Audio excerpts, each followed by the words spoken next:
Today I'm going to prepare my guacamole for you. I love avocados and I like to eat them in all different ways, but guacamole is one of my favorite ways.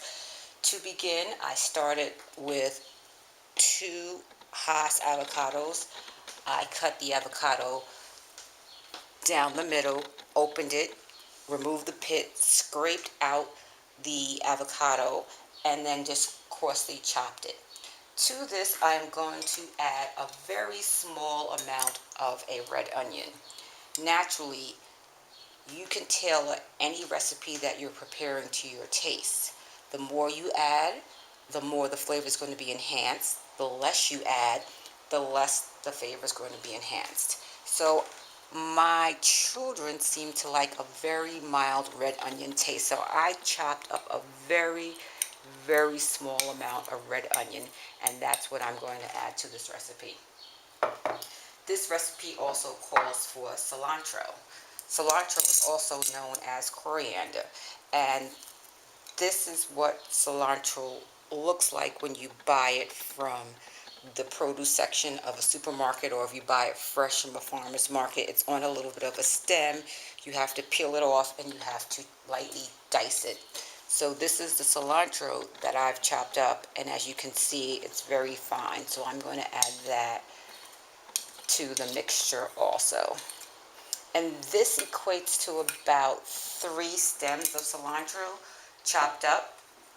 I also saved a couple of pieces of the cilantro for garnishing after I prepare this, and I'm going to put it in a dip bowl.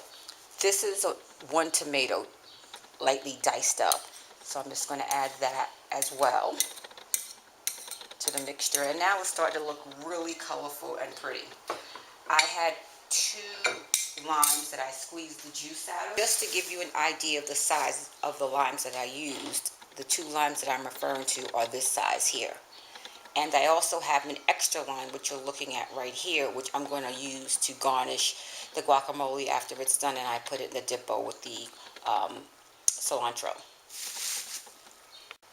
The 2 limes did not yield a lot of juice, and basically that's fine because you don't need a whole lot of juice for the guacamole, but you do need the lime juice. So I'm going to pour the lime juice in here, and also, if I don't know if you can see it in the camera, but I did leave the pulp in as well. And I'm going to add that, and then I just added the pulp to it. And as always, I'm going to add some sea salt. Sea salt is probably the only salt I use in my kitchen. I really don't use regular iodized salt. And I'm going to add some fresh cracked pepper to this because you want to add a little bit of seasoning to the mix. And it doesn't really call for a lot, but again, all of the ingredients that you add are basically going to be to taste. Next, I'm going to take a spoon and I'm just going to mix everything together. Now, if you wanted to smooth and cream this out like some store-bought guacamoles, you could put this in the food processor, but I prefer nice chunks, hearty chunks of the ingredients. That way you get a full effect of the taste when you bite into it in your mouth.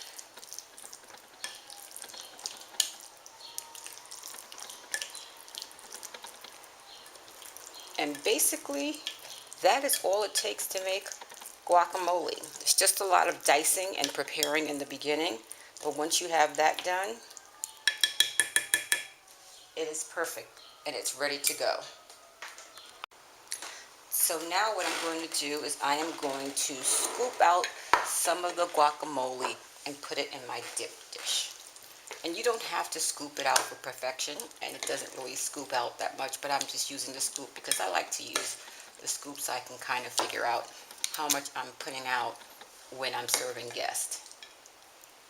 And there you have it, pretty much in a nutshell, your guacamole. And I'm going to throw some cilantro around the side so that gives it a little bit of a pretty flair.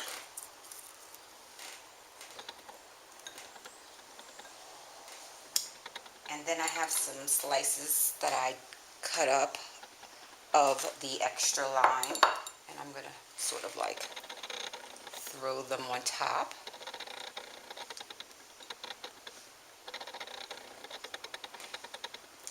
And maybe just to make it stand out a little bit more, I'll add an extra helping of guacamole to it. And